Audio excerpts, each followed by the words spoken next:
haven't even planted out my Helleborus. They're still in their containers and the bees are coming to visit. That's why it's important to plant and plant for all seasons so that all living things can enjoy this Mother Nature, so that all living things can enjoy this space. Look at that. Look at her.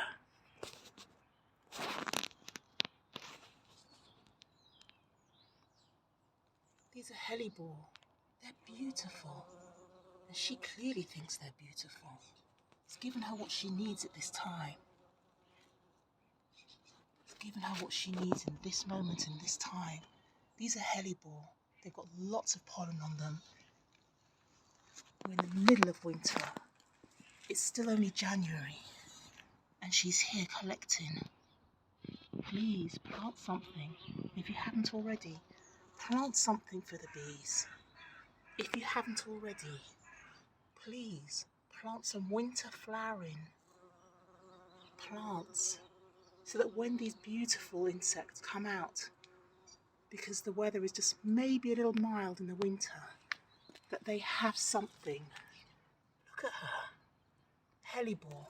If you're struggling and you don't know what you can plant out some Helleborus. They come in beautiful colours. And she's off. She's laden with beautiful gifts and she's gone. See?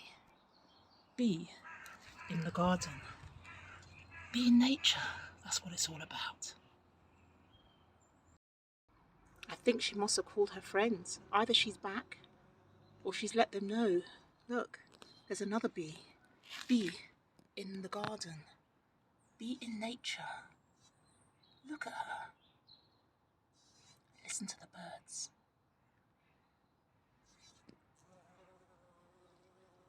Do you see? Now that's magic. And we can all do that. Welcome to Be in the Garden. I have many pots of Helleborus to plant out today. And that's what you're going to be seeing me do. So welcome to my channel.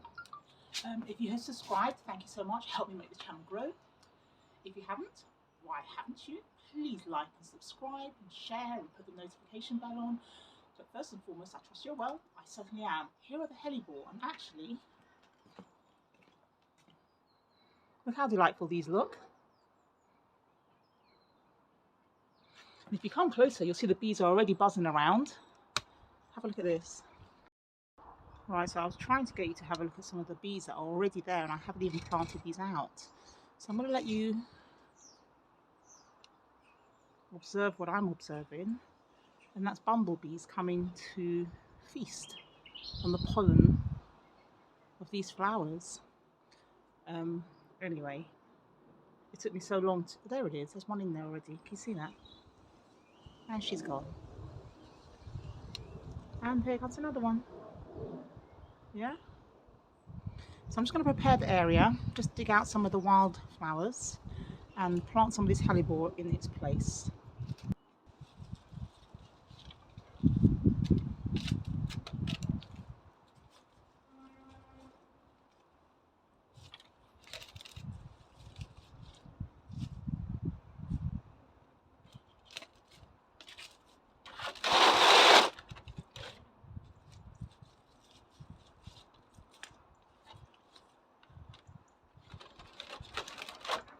I will recycle these actually to plant some daffodils that I have for later.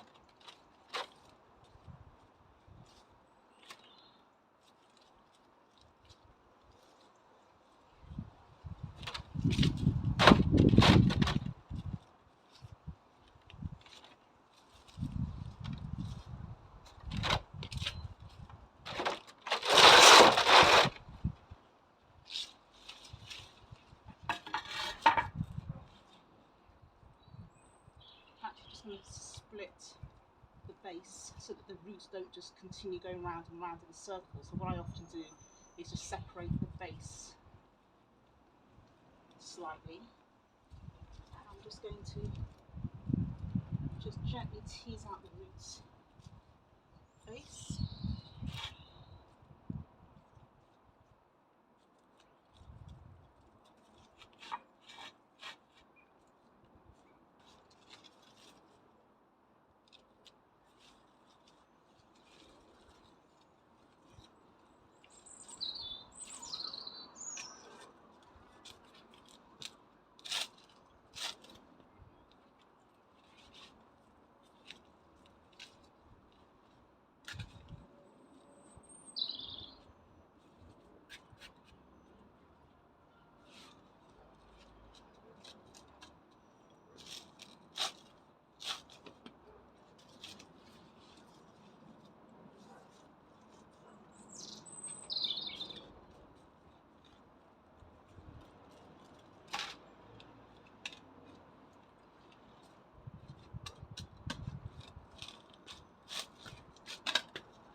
So really that one was quite a quick job. Just planting some hellebore straight out the containers and into the soil, where they will grow year after year after year and be a delight for the bees. So I'm going to plant some more of the hellebore underneath this liquid amber tree. I'm just going to plant a few around here. We'll have tulips to the flower box to the left. We've got a stone bench ahead, and then the liquid amber, which winter time there are no leaves at present, but it'll be lovely in the springtime to see the hellebore growing in this area. So I'm just going to plant a few down here by the tree.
So this is what these ones were called. That's the label. And this is what they look like. Let me bring you in a bit closer. These are the hellebore with their dainty petals and beautiful flower heads. Lots of pollen. The bees love them. And inside there are lots of small buds that are yet to poke through. So this carries on flowering for many, many weeks in the winter, which is lovely. And this is just beneath the liquid amber tree. Okay, I've got some more areas to plant, so keep following me. The ground is incredibly wet. It has been raining non-stop. Torrential rain, trees and wind, or rather torrential rain. Trees have fallen, and we've had really huge storms in the UK in recent weeks, but lots and lots of rain for many, many months. So the ground is absolutely soaking. I've got this planter here, and I actually have some hostas growing, although last year they didn't do particularly well. They're quite young hostas. I've grown hostas really very well before in the past, but so far they haven't done incredibly well in this particular planter. So I am deciding whether to plant them out with some hellebores in the meantime until the hostas are able to regenerate and grow later on in the spring and the summer. Only because this bed looks so bare otherwise. I can smell the fragrance from the sarcophagus. I bring you a bit closer. They're looking like nothing. This is the flower stems. The seeds have gone, and if I work my way down all the way to the base, they will just snap off anyway. They will snap off. So I have got hostas in this bed. Hostas are prone to slugs and snails. What I'm going to try and do this year is to break some eggshells and put around here, because as you know, I don't use any pellets or pesticides or anything like that in my gardens, but the hostas do get demolished, unfortunately, by the slugs and the snails. So just looking to where the base of them are. I'm worried that if I put too much soil on top of here, that it might cause the plant to not do so well. So what I'm actually going to do is I'm going to leave where the stems are in each of the plants, and I'm going to, just that I haven't got a bare bed, I will be planting in some hellebore. And to give these bees that are coming out some more options. So I'm just going to set these around this circular planter.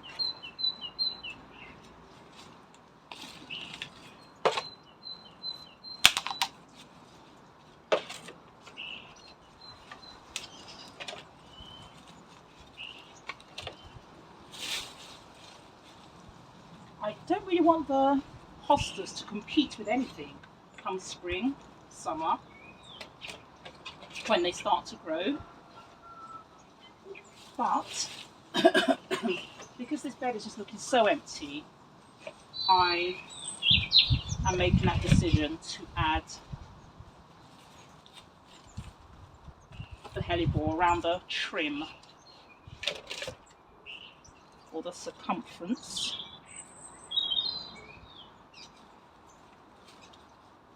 I think that will work well.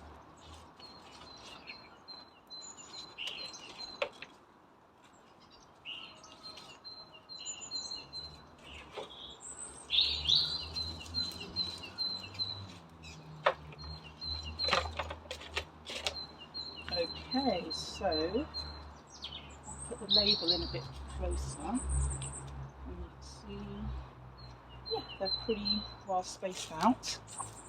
I don't know if you can see that from there. They will just be planted around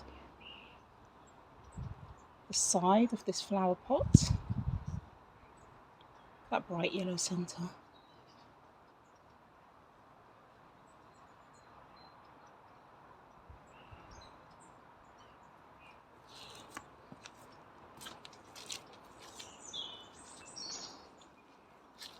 Okay, so now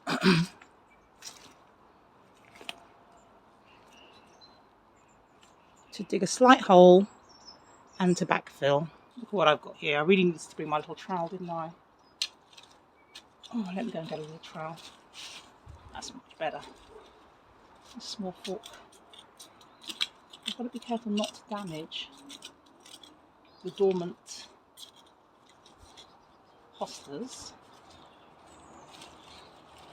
I'm only planting these halfway down, the depth of here about half, because I'm actually going to top it up with a bit more soil as well, if that makes sense.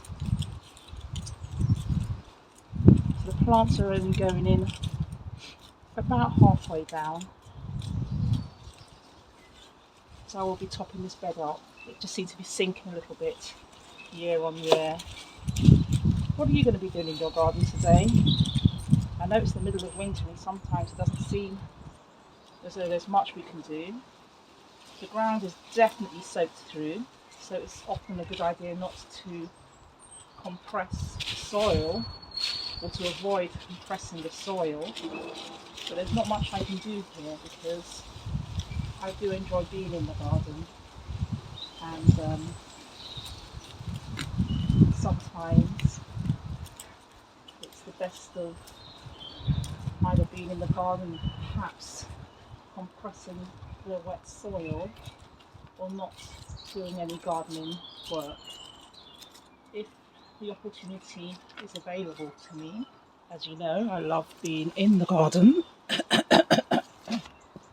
Excuse me, I have a little bit of a croaky throat going on. But I often choose to be in the garden irrespective. I'm out in the rain, I'm out in the sun. But the rain we've had recently, honestly, in 2023 and already into the start of 2024, has been a lot. It has rained and rained. My rain buckets are overfilled. I'm going to have to invest in a few more perhaps so that I can collect that rainwater. But what is upsetting is sometimes in the seasons, a few years ago, we had a hosepipe ban, if you remember, in the UK. And that's annoying, isn't it? Especially when you've had as much rainfall. So it's a good idea, if you can, to try and capture the rain and make use of it when... So I've just got some compost, some ordinary compost, which I'm using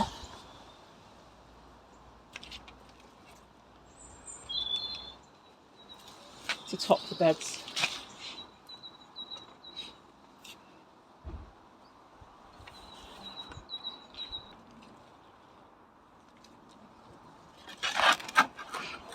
I hope the hostas don't rot beneath this extra soil. I shouldn't imagine they do, because they are perennials, they do die back,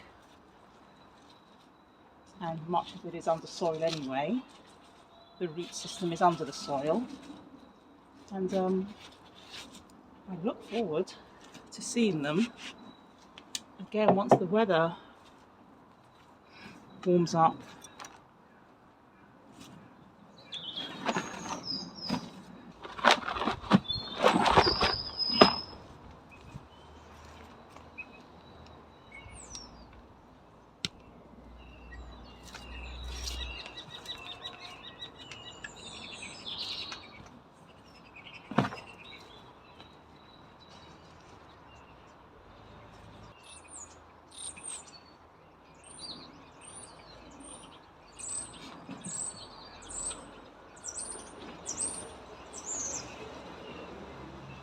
Listen to the birds.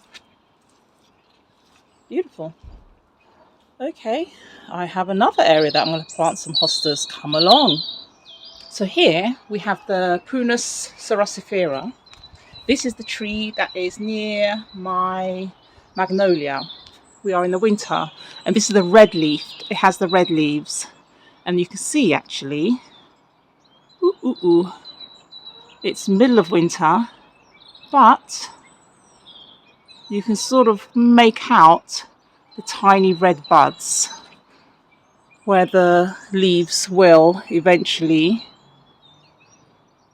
Let's see if I can even get anything to focus. Not particularly. But anyway, you have to believe me when I say that you can just make out the tips where the red leaves will emerge from when the conditions are right. I have beneath here somebody starting up their motorbike in the neighbourhood. I've planted some yew trees here. I'm going to make it to a small hedge actually. Let me just see if I can get myself in the picture. So this is the short hedge that I have with the yew tree. I love these, they're evergreens, but I'm going to keep them really trimmed back and they're going to start filling out. I've got 3 of them that I planted here last year and they are growing, but I'm going to keep them really trimmed back. So there's going to be a short hedge, and then just beneath them is where I'm going to plant these Helleborus.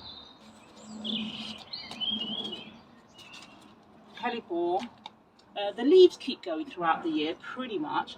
It's a good idea to cut all the leaves back in November so that come the winter the flowers are in full explosion, in full bloom.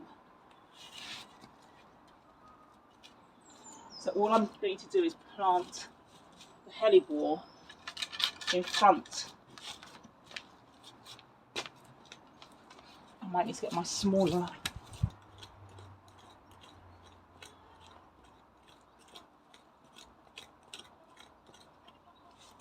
again. I'm just going to open up the base so that the roots are not all congregating in the same space. Plant that in, soil level, and then backfill. Another happy Helleborus.